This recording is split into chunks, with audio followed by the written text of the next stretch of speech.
Hi! Kumusta mga kababayan? Saan man kayong panig ng mundo, sa mga bahagi ng Pilipinas, nawa po ay nasa mabuting kalagayan kayo at malakas pa rin po ang ating loob upang harapin ang lahat ng mga pagsubok at paghamon na ating sinusuong sa pang-araw-araw na pagharap sa buhay. Maraming salamat sa inyong pagtangkilik, pagsuporta at pag-promote, pagsubaybay at patuloy na pagtangkilik sa ating channel, Ka Eric Celis YouTube channel. We have more than 78,000 subscribers now at close to 79,000 na in fact, no? Siguro bago matapos ang October, magiging mahigit 80,000 subscribers na tayo. Yay! Maraming salamat for that mga kababayan. Utang na loob po yan ni Ka Eric at ng aking pamilya sa inyo sapagkat ang YouTube channel ko po ay monetized.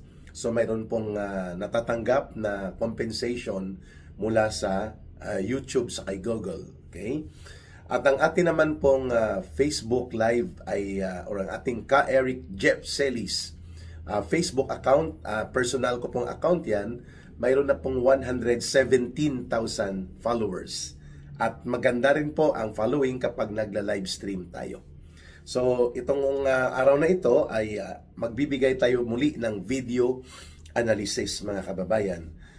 Pero samahan niyo po si Ka Eric sa kahit mga isang minuto lang na prayer. No? O, hindi naman ako masyadong mapagdasal na tao pero naniniwala po ako muli sa Diyos. Simula ng tinalikuran ko na po ang ideolohiyang komunista, ang communist ideology, na hindi po kami naniniwala sa Diyos, wala kaming panalangin o pagdarasal. I-offer po natin ang panalangin na ito sa ating mga kababayan doon po sa mga kapwa nating mga Pilipino, lalo na ang mga mahihirap at ang iba pang nasalanta at tinamaan po ng malakas na paglindol sa Davao Region at sa paligid po ng Mindanao, 7.4 magnitude. Ganon din po sa Cebu, mga isang linggo pa lang nakakalipas, doon po naman ay 6.9 ang magnitude ng lindol. So sana po magnitude at intensity, intensity lakas, magnitude lawak, no. Mga kababayan, let's offer our prayers to the Supreme God, no, yung Panginoong may kapal na siyang nagsusubaybay at may kapangyarihan sa buong sangkatauhan para po sa ating mga kapwa Pilipino. Panginoon naming Diyos, kami po ay lumalapit sa inyo at dumudulog ng inyong pagtulong at sana po ay hipuin ninyo ang mga kababayan namin na tinamaan po ng mga malakas na sakuna at mga kalamidad na ito, at nawa po'y bigyan nyo sila ng lakas ng loob at pagkakataon na muling makabangon sa kanilang mga nawasak na ari-arian, mga bahay, at sa kanila pong lugmok na kalagayan sa buhay. Please, bigyan mo sila ng maliwanag at positibong perspektiba na kahit po may mga kahirapan silang kinakaharap at anumang mga pagsubok ngayon na kanilang pinagdadaanan ay malalagpasan po nila at nawa po ay hindi na magiging malubha pa ang kanilang kalagayan. Tulungan niyo po ang mga anak nila, ang kanilang pamilya, na magkakaroon po sila ng pagkakaisa upang magtulong-tulong sa pagbangon sa mga buhay na kanila pong nais maibalik muli pagkatapos nitong mga kalamidad. Maraming salamat Panginoon sa pagbibigay ng lakas ng loob at mga positibong pananaw sa aming mga kababayan. At nawa po ay inyo kaming gabayan na makabangon din kami sa mas malakas pang krisis at mga kalamidad na darating o mga gumagawa ngayon, lalo na po sa kalamidad na dulot ng gobyernong hindi matino sa aming bayan. Maraming salamat Panginoon. Mga kababayan, kamakailan umugong itong iskandalo na ibinunyag ni Ka Tonyeng at nila Jerry Baha over DZRH News sa program nilang 2x2, kung saan binanggit po nila itong 3 billion mahigit 3 billion pesos na insertions na inisponsoran at minaniobra ayon sa kanila ni Senator Risa Hontiveros. At mayroon pang component doon na isa na mga 750 million pesos flood control project ni allegedly ayon kina journalist Katon Yeng at kay Jerry Baha ay insertion din o palusot ni Senator Hontiveros. Biglang nagwala, naguramentado si Risa Hontiveros at pati ang mga aliporis nito, mga hilaw na komunista, to the rescue kay Hontiveros, no? Si Dilima, si Jokno, at mga taga-akbayan, sila Buengiwe, na sinisiraan lang daw si Hontiveros at ginagawa ng kwento. Ang sagot niya, hindi direkta, pero alam natin na may palusot. Wala daw siyang insertions at ang lahat daw ng mga amendments to the budget ay dumadaan sa approval ng kapulungan ng Kongreso. Kaya fake news daw ang sinasabi nila Anthony Taberna, ni Katon Yeng at ng kanyang kasama na si Jerry Baha. Hindi niya sinagot pero pinaikutan niya. Parang gano'n na rin ang sinabi niya. Wala daw amendments na hindi dumadaan sa approval ng Kongreso, ng kapulungan ng Kongreso. At sabi niya, fake news daw na siya ay may insertions. Nako, sinagot siya ngayon at nagpaliwanag si Senator Franklin Drilon. Insertion man yan o amendment, pareho lang yon. Pinakialaman ninyo ang National Expenditures Program. Ayun, bingo, boom. Kaya, mga kababayan, huling-huli sa bibig mismo ni Hontiveros na siya ay nakialam sa mga budget na ito at hindi po nakaprograma ang mga sinasabi niyang alignment, realignment, amendments, insertions doon sa National Expenditures Program. May tinanggal, may inilipat at may ginawa. Kapag ganyan pong ginawa mo, may motibo. Usually, may gusto kang pakinabangan o mayroon kang motivation na makinabang. Kaya ka gumagawa ng amendment o kaya ng mga insertions. Pareho lang po yun, Senator Hontiveros. Kaya magpaliwanag ka. Saan mo pinapunta? Ano ang pinagbigyan mo at ano ang iyong mga pinapuntahan ng sinasabi mong amendment, ng sinasabi mong approve alignment o realignment. Kasi pareho lang po yan sa ginagawa nila Saldico, nila Martin Romualdez, na gumagawa sila ng insertions na tinatawag nilang realignment at nagiging unprogrammed o nakaparking o nakasagasa na mga pondo na nakatago sa iba't ibang agencies of government na naging dahilan na for the last 3 years dahil pinapayagan ni Marcos yan at pinipirmahan pa niya as budget, nakakalusot at dinadambong, ninanakaw, kinukurakot at umabot nga sa flood control pa lang ng mahigit 1 trillion pesos ang ninakaw na pundo sa kaban ng bayan with the full consent and authority given by Marcos Jr. So saan nagamit at saan napunta itong 3 billion pesos? Senator Hontiveros, magpaliwanag kayo ha. Huwag ka mag-file ng cyber libel, no? Kasi sa Lunes, papaharapin mo na naman kami doon sa Department of Justice, no? Para kami ay papanagutin sa criminal libel or cyber libel dahil kami, sabi mo, ay sinisira ang puri ka. My goodness. Public official ka. Ang mga ginagawa mo ay subject to public scrutiny and criticism. Bahagi yan ng aming karapatan bilang mamamayan sa aming malayang pamamahayag. O bakit ka nagagalit kapag tinatanong ka, ano ang insertions mo? At ano ang alignment, realignment, amendment mo? Pareho lang yun. The same dog po yun. Magkaiba lang ang kilay ng aso. Aso pa rin po yun.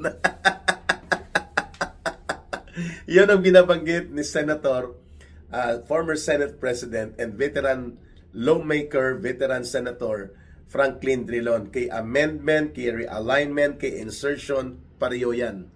Ibig sabihin, nakialam kayo doon sa National Expenditures Program.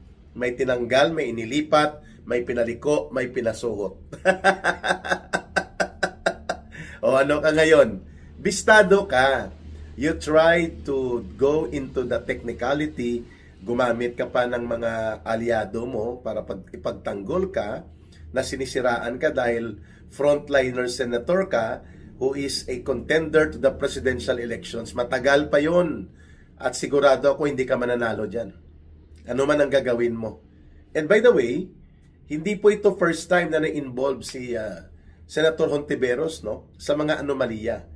Mayroon din pong COA report, no, at kumakalat nga ang video na yan ni Erwin Tulfo bago siya maging senador. Binabanata niya si Risa Hontiveros.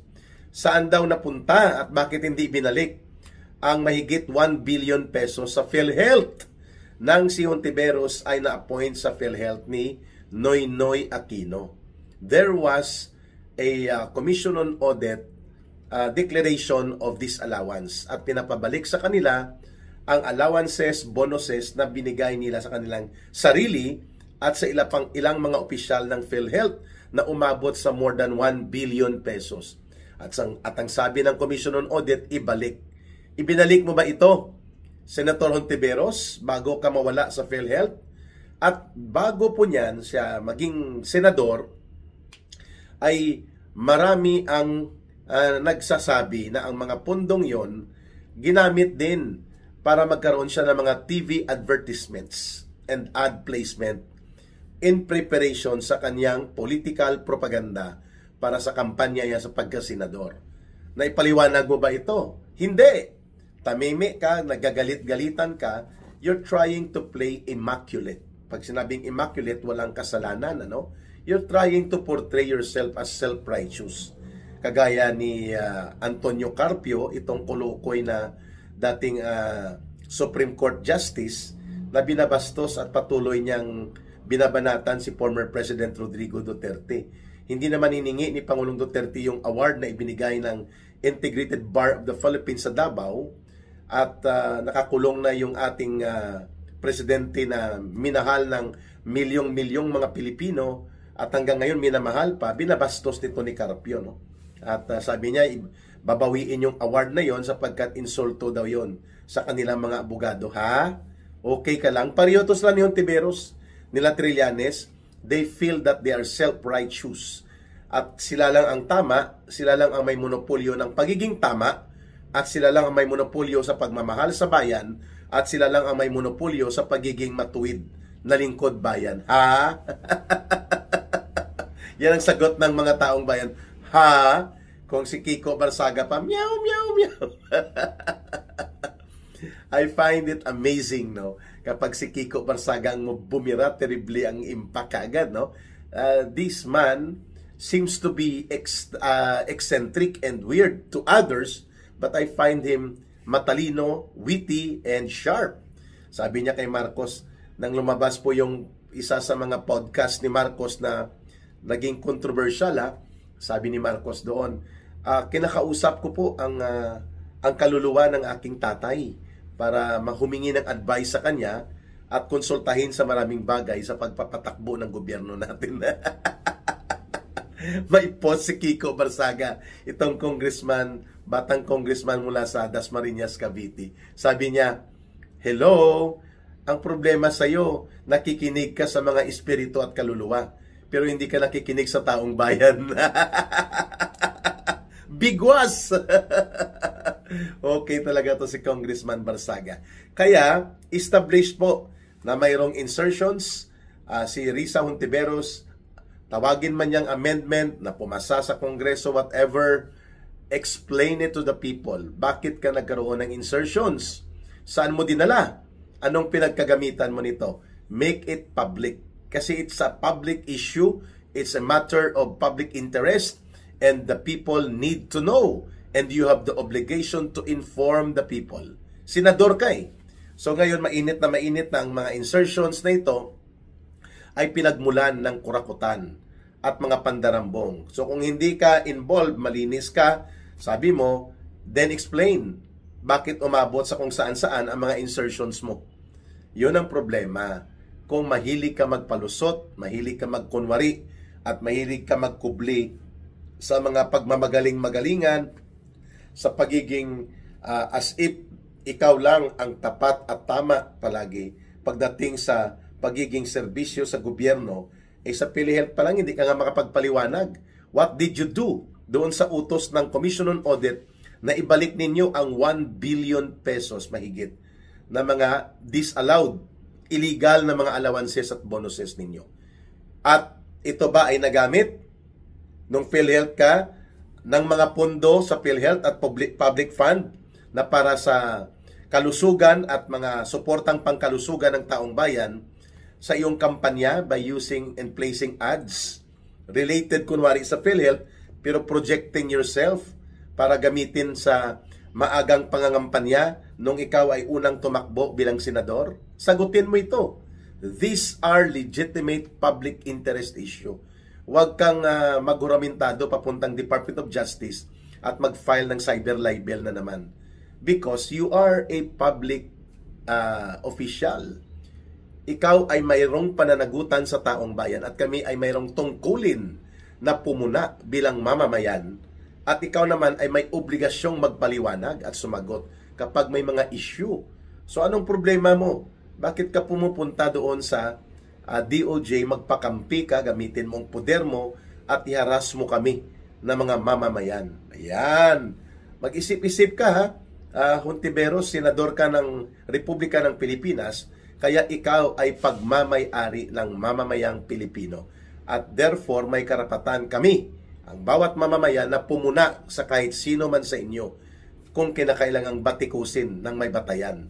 Ito, tinatanong ka ngayon, ang iyong ginawa ay nagpaikot kayo ng mga tirador nyo sa social media. At inatake nyo na itong dalawang journalist na ito, totoo pa lang sinasabi nila. Bingo ka ngayon sa pagpapaliwanag ng isang veterano, matalino, higit sa iyo at magaling na senador, itong si Senate President dati at naging pinakamatagal na naglingkod na senador, isa sa pinakamatagal na naging senador ng Republika ng Pilipinas, si Senator Franklin Drilon, may kababayan, Ilonggo din po ito, kagaya ni Senator Miriam Defensor Santiago, the great Miriam Defensor Santiago, kababayan namin po yan, Ilongga din. Magpaliwanag ka kasi tawagin mo mang amendment, tawagin mo mang alignment or realignment, insertion pa rin po yun. Sabi ko nga, parang ang aso mo ay poodle, kinilayan mo ng brown ngayon, bukas bibigyan mo ng pink na kilay, poodle na aso pa rin yun. Kaya marapat ka magpaliwanag dito, Senator Hontiveros. Ito pa, tatanungin din natin, no? Mamaya pagbalik ko, pero ipasok ko muna dito sa ating discussion. Mayroon palang 15 billion pesos mahigit na mga projects galing DPWH na dinownload sa AFP 2023, 2024, and 2025. Ngayon, ang tanong kay General Bronner at kay Secretary Gibo Teodoro ng DND, saan ito? Ito ba ay ghost projects? Kung hindi ito mga ghost projects, saan ito ginamit ang 15 billion pesos in the last 2 years? 2 years lang. Meaning, hindi natin alam kung sa 2025 mayroon din. Kasi umikot din sila Romualdez at Saldico na namumudmod daw ng tag 1 billion worth of projects sa mga division ng Army. At ikino-course through sa kanilang mga division commander, hindi pa kasama ang mga cash gift nang umiikot sila.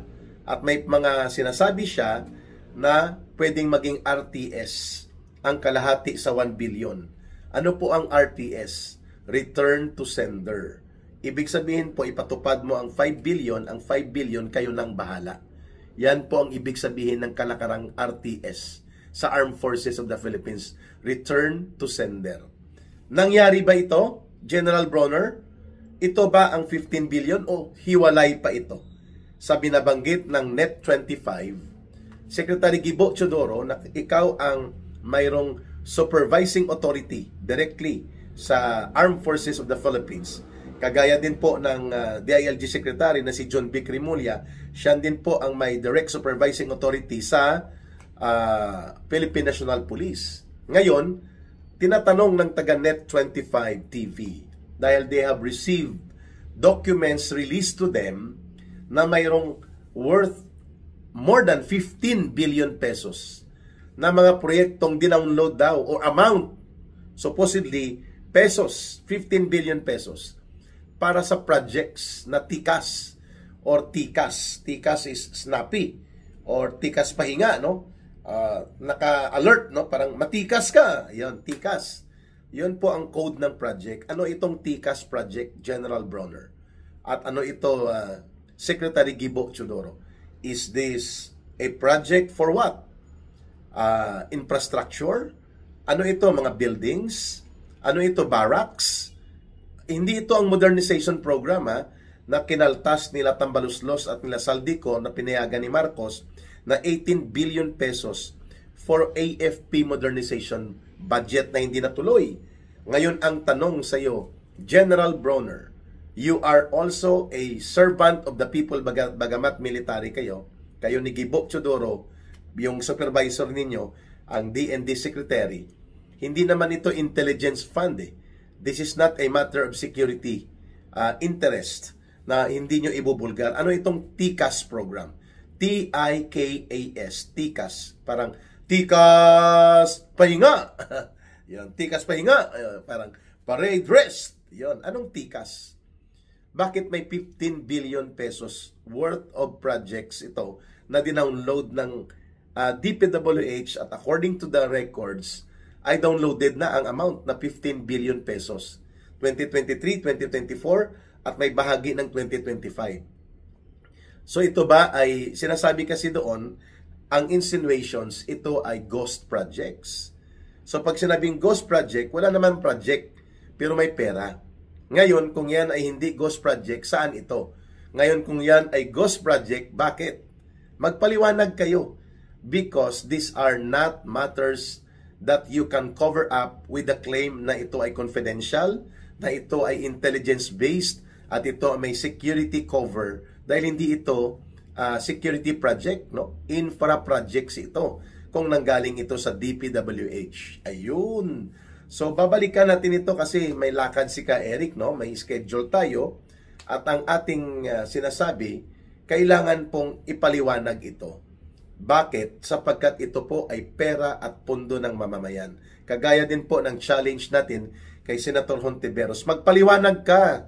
Huwag kang magmaldi-malditahan, huwag kang magmagaling-magalingan, at huwag kang magtago sa teknikalidad. Sapagkat huling-huli ka, may insertions ka. At yan ang binabanggit ni Senator Drilon, amendment, realignment, whatever, it is still insertion. Dahil hindi dumaan yan sa National Expenditures Program. So, babalikan natin ito, insertions at ghost projects ni Hontiveros at ng AFP. Totoo ba? When there is smoke, most likely there is fire. Therefore, let us call on the Bureau of Fire Protection. Mga kababayan, huwag ninyong kalimutan ang ating line of support, ang atin pong pakikipagtulungan sa Bangon Sambayanan People's Movement with Ka Eric sa community work, community forum, organizing para po sa paglaban sa korupsyon at paglaban po sa kabulukan sa gobyerno at pagsusulong ng agenda ng good governance. You can support, donate, and coordinate sa number po ni Langging, my wife, Rohilda Celis, 0916-308-7710. Again, ulitin ni Ka Eric, 0916-308-7710. Mga kababayan, maraming salamat po sa inyong pagsuporta, pagtangkilik, pag-promote, pag-like, pag-share ng mga videos, pag-views po ninyo, pag-share ninyo. Tumataas po ang ating viewership, tumataas din po ang ating monetization. Kaya malaking tulong po yung subscription, yung mga pagpapalipad, pagpapakulay ninyo, deeply appreciated namin yan.